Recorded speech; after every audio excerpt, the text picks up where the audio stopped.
दादा महाराज, तुम्ही हे काय दादा महाराज? कुठे काय? काही नाही. मग डोळ्यात पाणी? ते ते भरून येतात कधी कधी. झाली गोष्ट आपण विसरून जावी.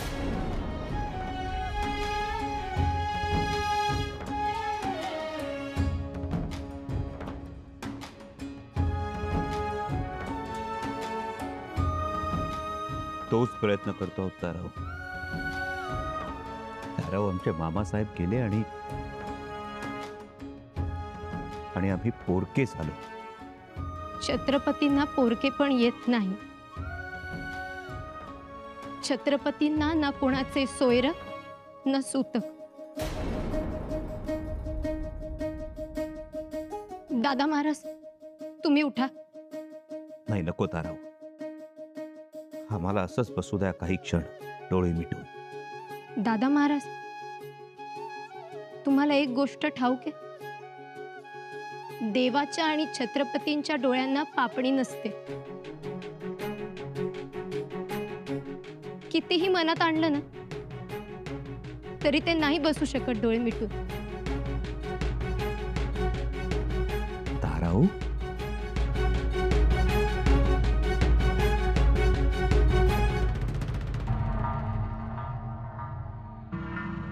जहांपना, आज आप बेहद खुश नजर आ रहे हो। खुश क्यों नहीं होंगे वजीर आला?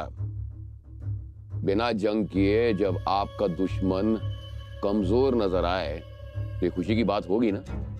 जी जहांपना। चंबा का खास सिपा सलार, उसका सेनापति हम्बीर राव मरा है और मुझे लगता है कि उसकी मौत से चंबा को बहुत गहरा सदमा पहुंचा। जी जहांपना, सदमा तो लगा ही होगा। इससे पहले कि संबा संवरे संभले, हमें फौरन इस मौके का फायदा उठाकर संबा पर हमला करना चाहिए। जी बादशाह सलामत। मौके का फायदा उठाना चाहिए, बिना किसी देर किए हमें फौरन हमला करना चाहिए। हमला? हाँ वजीर आला, हमला। गरम लोहे पर हथौड़ा मारना चाहिए, तभी तो फायदा मिलेगा। हमें बेबस संबा पर हमला करना चाहिए, उसे संभलने संवरने का मौका नहीं मिलना चाहिए। बस आप यूं समझिए कि ताजे जख्म पर वार करने का अलग ही मजा है। लेकिन जहांपना, अब हमें क्या करना है? अब सब समझ जाएंगे वजीर आला कि पके हुए खजूर को कैसे तोड़ते हैं। हाँ?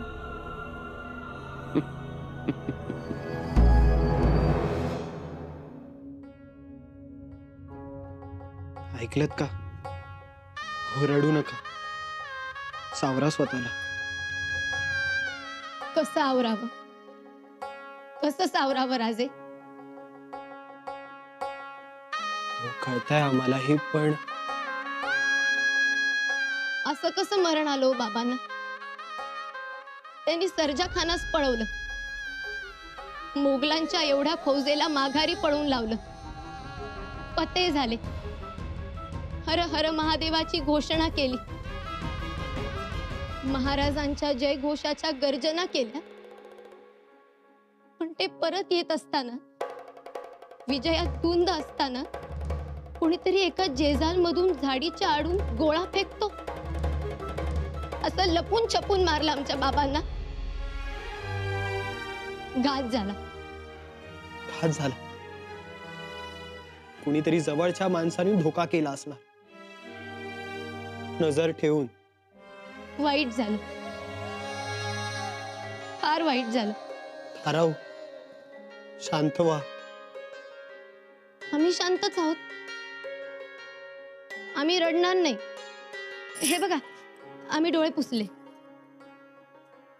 आमचे बाबा म्हणायचे, डोळ्यात आसवं नाही, ठिणग्या उडायला हव्या. मी बघा हंसाजी होतो, हंस हंस काय करतो? आजूबाजूच्या सरोवराची शोभा वाढवतो. पण पराक्रमानं मी हंसाजीचा हंबीर राव झालो आणि स्वराज्याची शोभा वाढवली. पराक्रमी व्हा, धीट व्हा. बाबा म्हणायचे, तारा तू मोहित्यांची तारा. आणि कधी कधी मोहीम जिंकून आले की म्हणायचे, घरात तारा, बाहेर मारा. मारायला शिकायचं. असे वडील मिळणे हे भाग्य. हे बघा, या क्षणाला डोळे पुसले. ताराऊ, प्रसंग पडला आणि तलवार हाती घेण्याची वेळ आलीच तर आम्ही गनिमांना ताणून ताणून मारू. घरात तारा, बाहेर मारा. तलवारीचा मारा. फक्त एकच गोष्ट, आता खूप सावध राहिलं पाहिजे आपण सर्वांनी. स्वराज्याचं हित यातच आहे.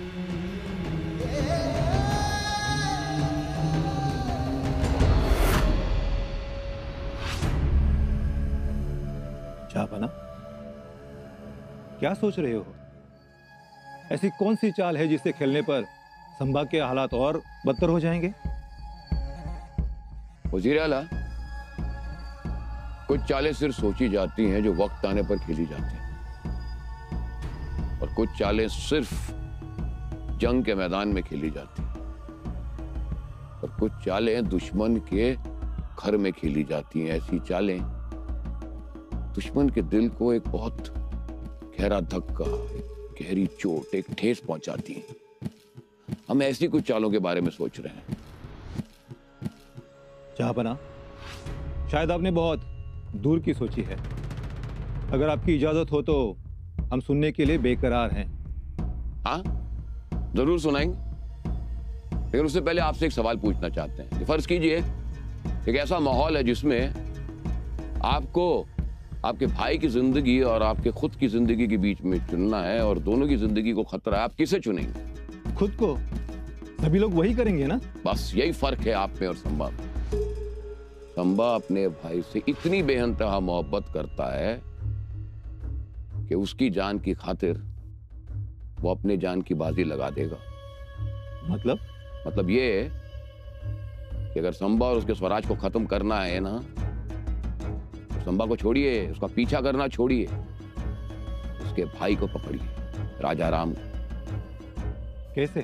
कुछ भी करो, राजा राम को गद्दारी सिखाओ.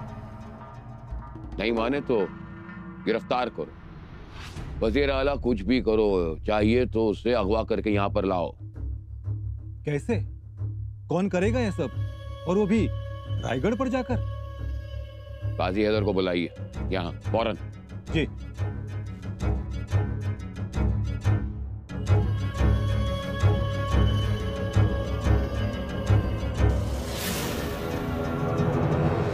तुम्ही आमचे लाडके आहात, प्राणप्रिय आहात. आम्ही कोणाच्या वाराखाली येत नाही हे पाहून तोच वार तुमच्यावर घसरू शकतो.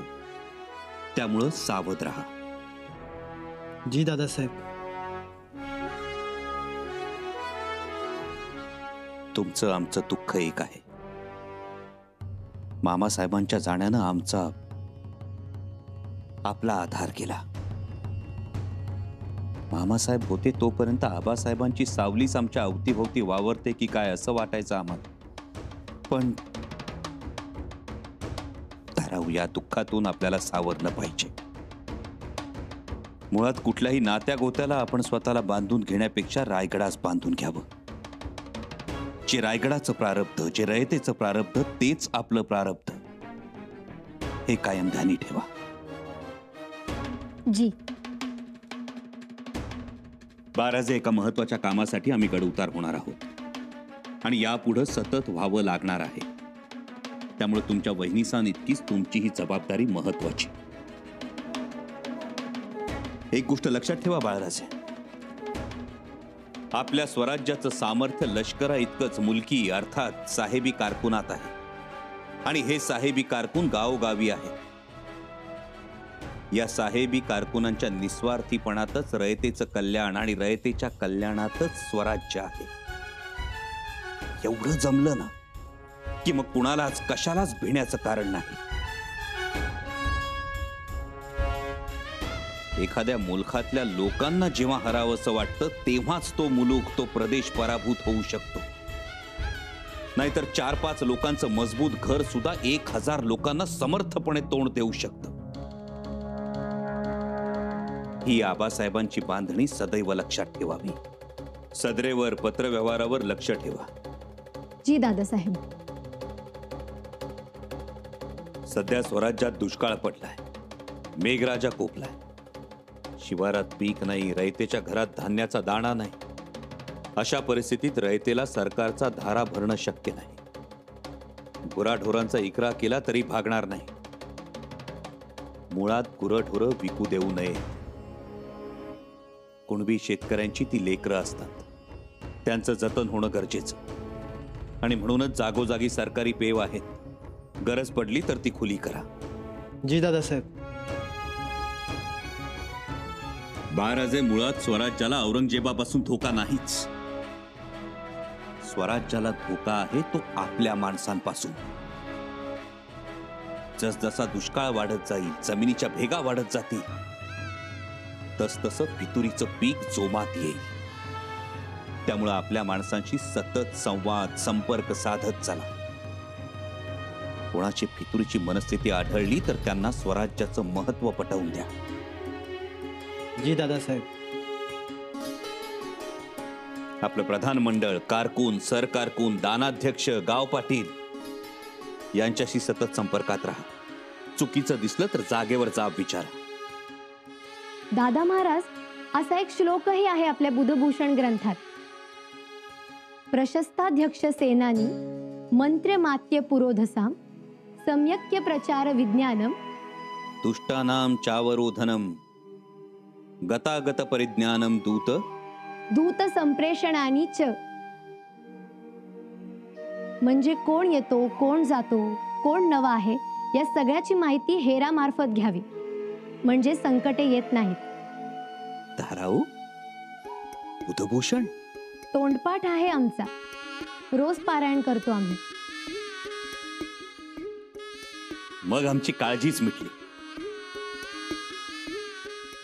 आता आणखी काहीही सांगण्याची आवश्यकता नाही. दादा महाराज, तुम्ही निर्धास्त राहा.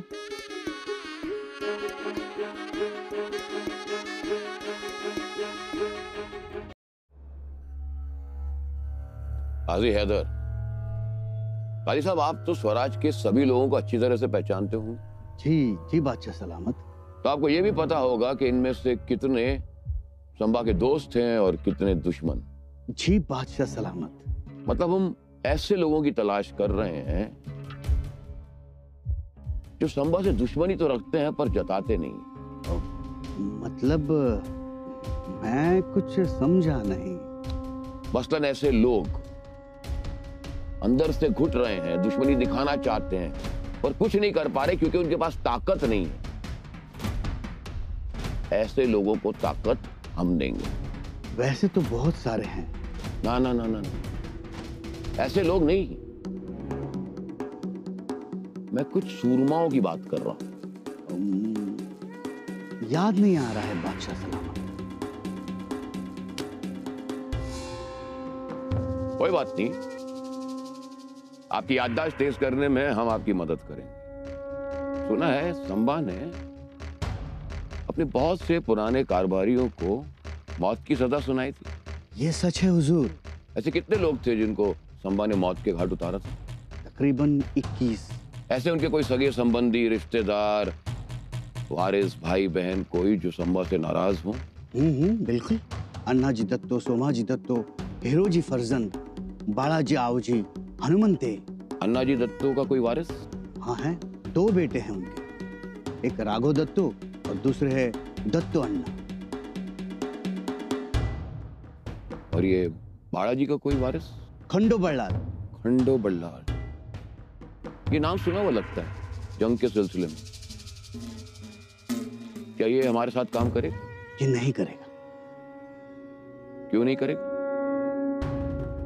उसके वालिद को संबा ने मौत दी थी। उस संबा से बदला लेने के लिए तड़प रहा होगा। आप लोग पता कीजिए। पता किया है बादशाह सलामत, इसीलिए मैं आपको बता रहा हूं।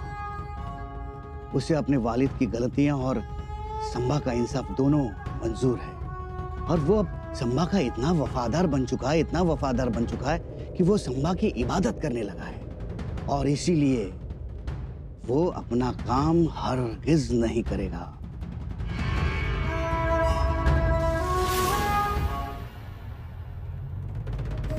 येसू,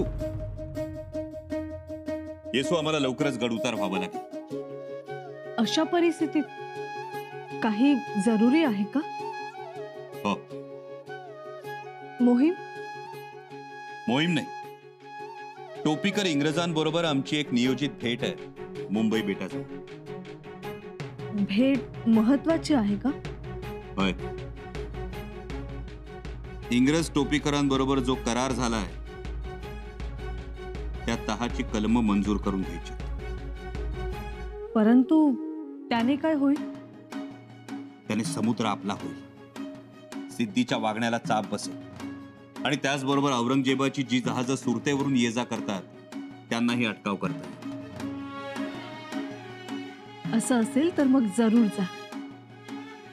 आणि साहेब, जर समुद्रावर आपलं पालाण असलं तर मग इकडच्या विशेषतः घाटावरच्या लढायांना वाव मिळेल। आमचं म्हणणं फक्त एवढंच होतं, प्रल्हाद पंतांना वकील म्हणून पाठवलं असतं तर। राणीसाहेब, प्रल्हाद पंत जायला भीतात। मागच्या वेळी त्यांची फसगत झाली होती, आणि तसंही टोपीकरांकडे प्रल्हाद पंतांचा फारसा प्रभाव पडत नाही। तहाची एकूण 30 कलम आहे, त्यामुळे आम्हाला तातडीनं जावं लागेल। दादासाहेब, आम्ही तुमच्या सोबत येतो। बाळराजे, यापुढे एक गोष्ट कायम लक्षात ठेवा, आम्ही जेव्हा गडावर नसू तेव्हा तुम्ही गडावर जागरूक राहा। जी दादासाहेब। आपले सरदार, आपले मावळे यांच्याशी सतत संपर्कात राहा। स्वराज्याचं महत्त्व अधोरेखित करा। जी दादासाहेब। राणीसाहेब, आम्ही फार काळ वाटाघाटी करत बसणार नाही। सावध असावे।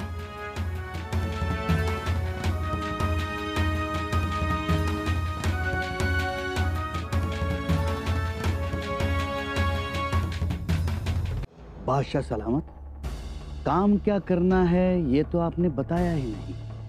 संबा का हौसला तोड़ना, उसके दिल को ठेस पहुंचानी है, बिना पानी की मछली की तरह उसे तड़पाना है। जिससे वो प्यार करता है उस प्यार को उससे छीनना। यसु भाई? नहीं, राजा राम। इसी राजा राम को छत्रपति बनाने के लिए कारभारी लोग संबा के खिलाफ गए थे, है ना? जी जी बादशाह सलामत। मतलब जो लोग राजा राम को छत्रपति बनाना चाहते हैं वो संबा के खिलाफ जा सकते हैं। ऐसे 2 शख्स मेरे नजर के सामने हैं। वैसे वो संबा के दूर के रिश्तेदार भी हैं। कौन है ये लोग? नाम बताओ। एक है यशाजी फर्जंद और दूसरे हैं शिदोजी फर्जंद। कौन है ये लोग और संबा से इतनी नफरत क्यों करते हैं? बादशाह सलामत, उनके वालिद हिरोजी फर्जंद ने जीवन भर शिवाजी का साथ दिया और स्वराज के साथ हमेशा वफादार रहे। लेकिन जैसे ही सांबा छत्रपति बने उन्होंने इन पर मुकदमा चलाया। क्यों? स्वराज्य का ताज राजा राम के सर पर रखने का सभी ने प्रयास किया और इसी प्रयास को गद्दारी का नाम देकर सभी को मौत की सजा सुनाई गई। और उसी में एक नाम था हिरोजी फर्जंद।